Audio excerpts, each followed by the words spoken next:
everyone. My name is Aram Shakir. I chair the East Brunswick Human Relations Council. And for the Black History Month, we wanted to give the community a chance to reflect. The purpose of our council is to promote communication, respect, and understanding among the diverse residents of East Brunswick. The two missions of our council is to celebrate the diversity of East Brunswick by recognizing holidays and hosting various events.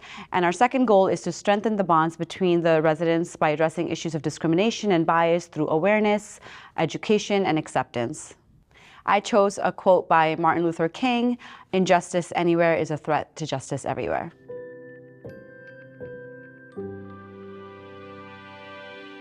My name is Toni Hendricks, and I'm proud to serve as the current president of the Lost Souls Public Memorial Project, a project that is very much ingrained in the East Brunswick history. I'm very proud to be serving as one of the original trustees on bringing back and remembering history in this great township. I also, putting on one of my other hats, carry the title of second vice president for the New Brunswick area branch of the NAACP. The NAACP New Brunswick area covers East Brunswick, and I'm very proud to also serve in this area. So thank you very much for inviting me to talk to you today about what Black History Month means to me. It's very difficult for me to say what it means to me, being a person who is a Black American. So I'd like to, center my comments around what I would hope Black history means to us all. When I think about what does history mean, history is the telling of events that have occurred so that we can all understand them, learn from them, remember them, use them, discard them.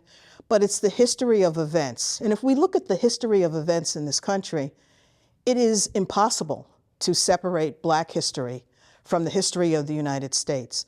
So when I think of Black History Month, I think of it as a month of history that is deliberately taking the opportunity to recognize the humanity, the contributions of Black Americans to the history of our country.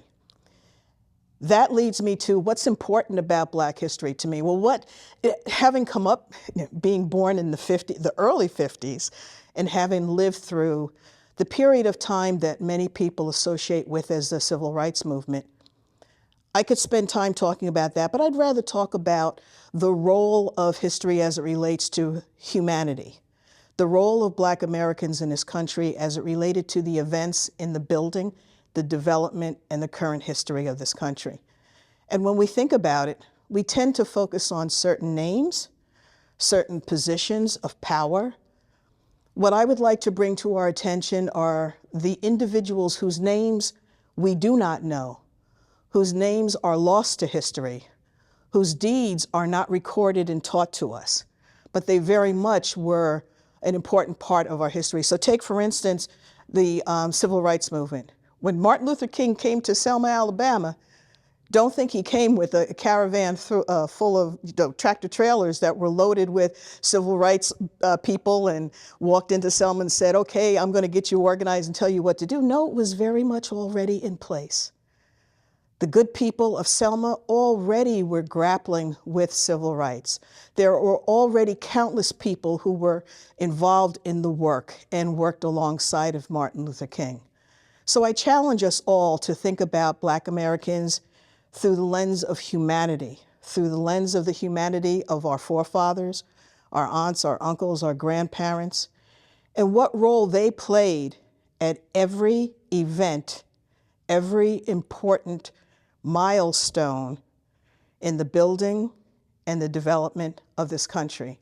And when we do that, then we will understand that Black history is not just important to me, but it's important to all of us. My name is Kevin Pleasant, pastor of the Vibrant Church here in East Brunswick and a part of the clergy council here in the township. Black history for me is American history, and it is my personal history. It's the memory I still hold from 1968 as a young boy gathered in a school auditorium shortly after Martin Luther King's death, where the entire assembly crossed arms and clasped hands and saying, "We shall overcome, we shall overcome." Deep in my heart, I do believe one day that we shall overcome. Black history is the memory of visiting my maternal grandparents every summer in Amelia County, Virginia, a rural area developed for plantations of mixed crops, walking the many acres of land they now owned. My Black history is finding out that almost every Black kid in my Jersey City neighborhood had the same experience of traveling south for the summer to visit their grandparents and other relatives. It was only much later that I would come to understand that we all were the products of the Great Northward Migration, where 6 million African Americans moved out of the southern United States to the urban Northeast, the Midwest, the West, in search of economic opportunities and to escape racial violence. Black history is my history. It's the story of my paternal grandparents relocating from Hanover, Virginia to Buffalo, New York, hoping to find employment, housing, and education for their children and less racial discrimination. It's the history of my mother and her three sisters, still teenagers, being sent off to live with relatives, no doubt to escape the inferior educational facilities and opportunities the segregated school systems in Virginia and many other southern states offered them. You see, my mom and her siblings were from Amelia County, Virginia, a neighboring town to Prince Edward County, where in 1959 the Board of Supervisors refused to appropriate money for the school to protest the court ruling that the county had to desegregate, forcing many Blacks, including many of my mother's younger cousins, to either attend school out of the county or forgo their education altogether.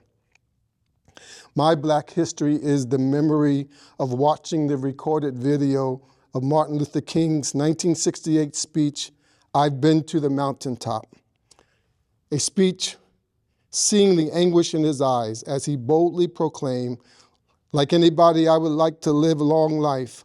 Longevity has its place, but I am not concerned with that now. I just want to do God's will."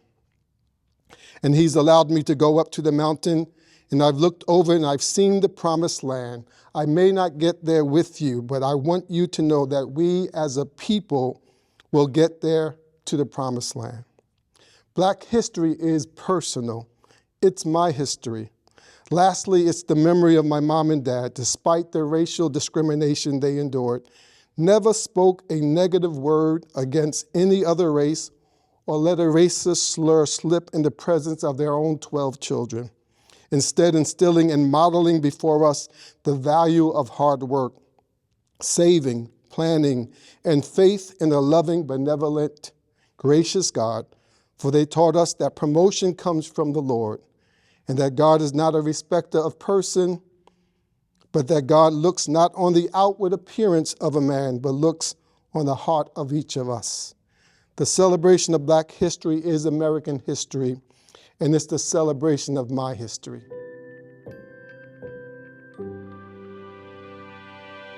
Hello, my name is Ward Robinson. I'm an EBHRC member since 2021, and I'm also an East Brunswick resident since 2017. And this is what Black History Month means to me.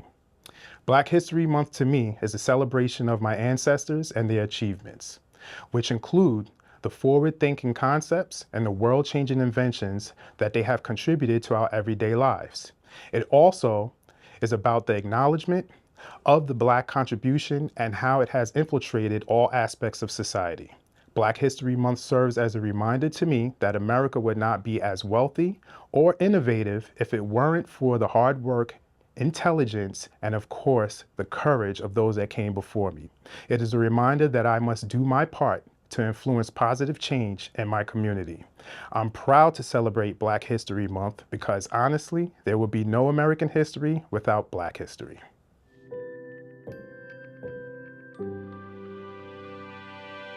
Hi, my name is Crystal Pleasant, a resident of East Brunswick, New Jersey for over 25 years now. I am a pastor at Vibrant Church in East Brunswick, as well as a member of the E-Board of the Chamber of Commerce. I'm here to share with you a few thoughts on what Black History Month means to me. As a minister of the gospel, my worldview is directly linked to my faith. What do I mean by that? The events in my life are confronted by my faith, and the facts are held in tension to the truth that I find in the Word of God. As an African American, whenever I experience events or incidents that indirectly or directly send a message, and the message is, you're not wanted here, immediately my faith is charged. When that message is received, whether indirectly or directly, what happens is this world appears to be foreign or strange. What happens? I look to the Word of God. For instance, Psalm 24:1 says, "The earth is the Lord's, the world, everything in it, and the people who live in it." And so when I feel that this is a strange world and a message has been sent that you're not wanted here, there's a power greater than that of any human being that says, this world is mine and so are you. There's a passage in the Bible in Psalm 137:4 that describes the captors demanding a song from those who have been captured. And it says, sing a song, not just any song, but a song of faith and a song of joy. And the fourth verse says this, how can we sing the songs of the Lord in a foreign or strange land? In other words, in a land where we're mistreated, where there are injustices, and the adversities prevail. Well, 138:1 gives a response to that demand. I will praise you, Lord, with all my heart. Before the gods, these foreign gods in this new land, I will sing your praise. How can I praise in a time when there are injustices and adversities? How can I? Well, it's because the unfailing and faithfulness of the Lord also sends a message. And the message is, this is not the end of our story. For me, Black History Month is a reminder that this is not the end of our story. As a matter of fact, annually and nationally now, this is a reminder for me, and I hope other people of color, that there is an almighty God who is able to break the bands that bind, visible or invisible, and set his people free.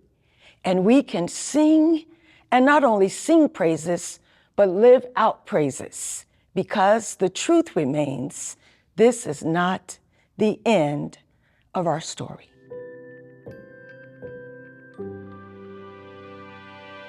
Hi, I'm Tamer Faltos, and I'm a member of the Human Relations Council of East Brunswick. The Human Relations Council goal is creating and maintaining a community in which diversity is not merely tolerated and accepted, but celebrated and respected.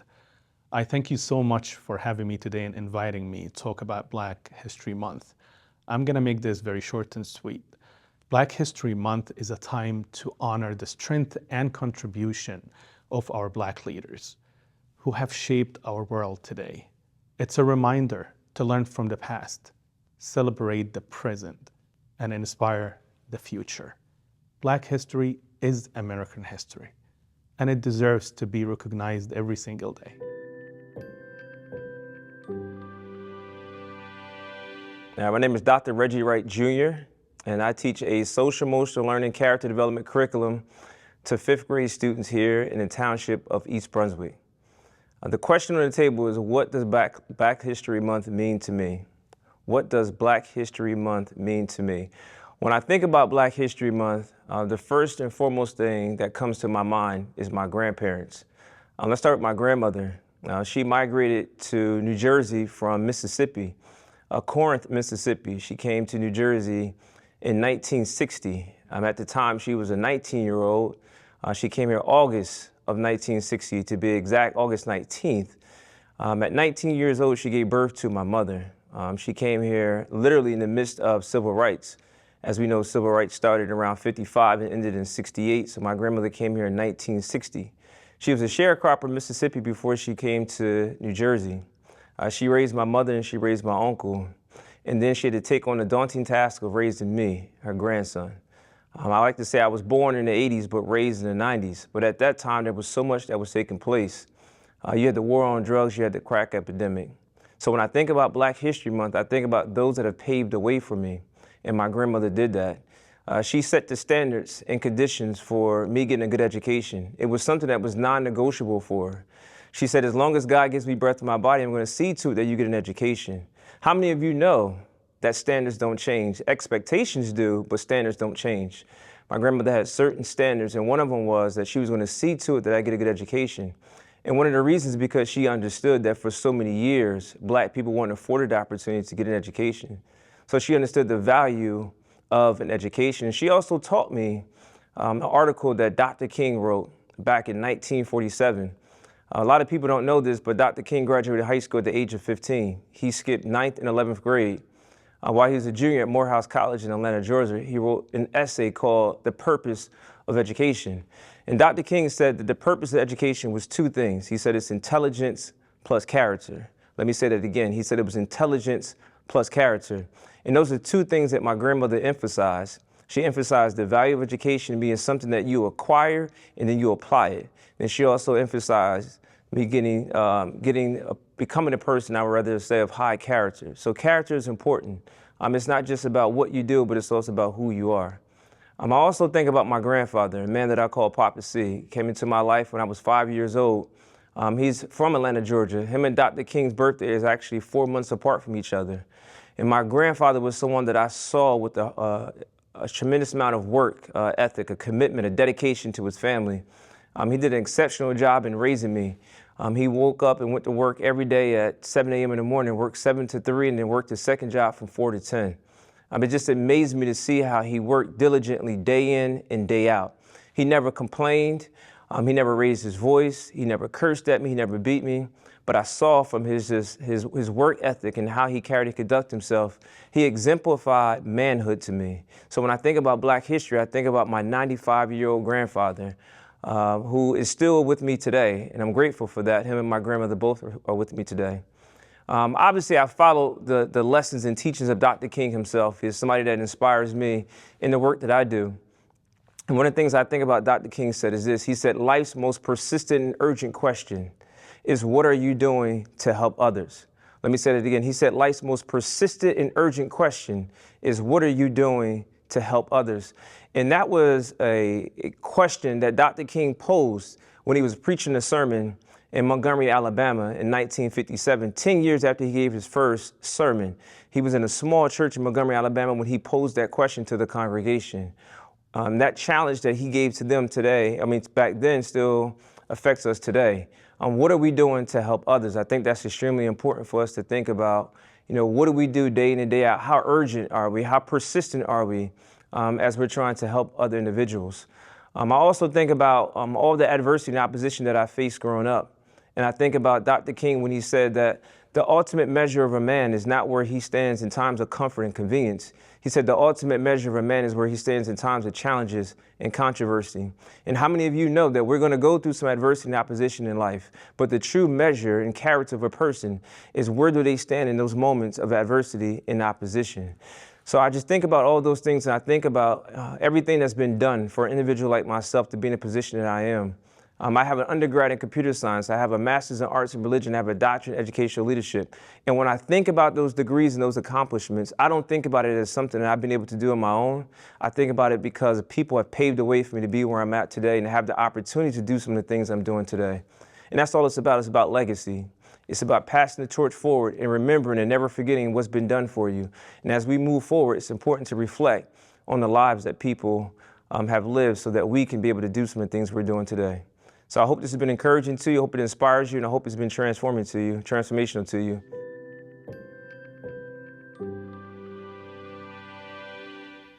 Hello, East Brunswick.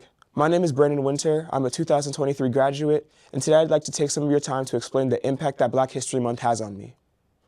Black History Month is a time of remembrance, reflection, empowerment, and celebration. It honors the achievements, struggles, and contributions of Black individuals throughout history. It serves as a reminder to the resilience and strength of Black communities while also educating and inspiring future generations. As Morgan Freeman once said, Black history is American history. By recognizing Black history, we acknowledge the impact of Black leaders, artists, scientists, and activists who have shaped society. This month is not just about looking back. It's about progress and ensuring that these stories are never forgotten. Celebrating Black History Month fosters unity, awareness, and a commitment to justice and equality for all. Thank you.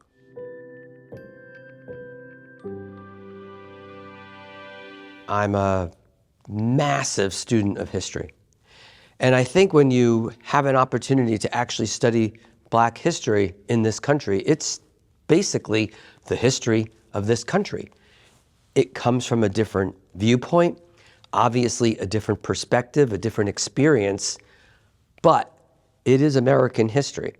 And like American history, it has its ups and it has its downs. The trajectory, the overall direction has always been towards improvement, but it doesn't always do that in a straight line. Martin Luther King once said that the arc of the moral universe bends towards justice, and it does, but it's not a straight line.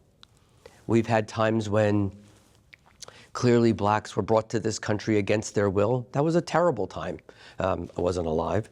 Then you had the Emancipation Proclamation and the freeing of slaves. That was a wonderful time.